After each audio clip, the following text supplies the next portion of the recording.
Separate तंत्रज्ञानाचे फायदे या झाडांमध्ये म्हणजे या रोपाची अजिबात मर झालेली आहे आणि बुडापासून फळ लागलेले आहे आणि पेऱ्यातील अंतर पण कमी. सेटिंग बघा, फुलं पण भरपूर आहे, याला सेटिंग पण भरपूर झालेली आहे आणि मुळी जर बघितली तर झाडाची ग्रोथ म्हणजे मुळी पण भरपूर निघाली आहे, एकदम स्ट्रॉंग मुळी. तुम्ही मुळी पण बघू शकता इथं.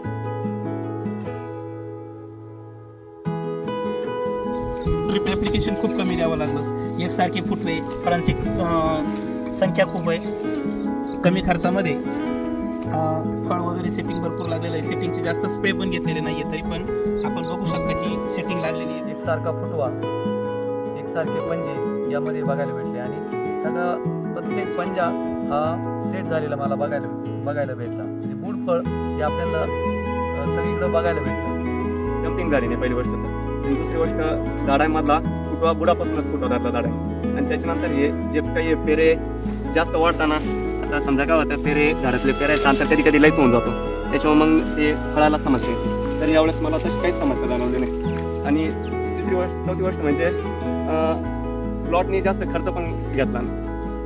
पहिल्यांदा असं घडलं की 20व्या दिवशीच मल्चिंग जिथं आपली माती टाकलेली राहते तिथे मुळ्यांची संख्या दिसली, प्लस झाडाला ग्रीनरी आज 40 दिवसाच्या हिशोबानं खूप जबरदस्त ग्रीनरी आहे. आणि सेटिंगचा जर विचार केला तर आज प्रत्येक फुलातून फळात रूपांतर झालेलं आहे.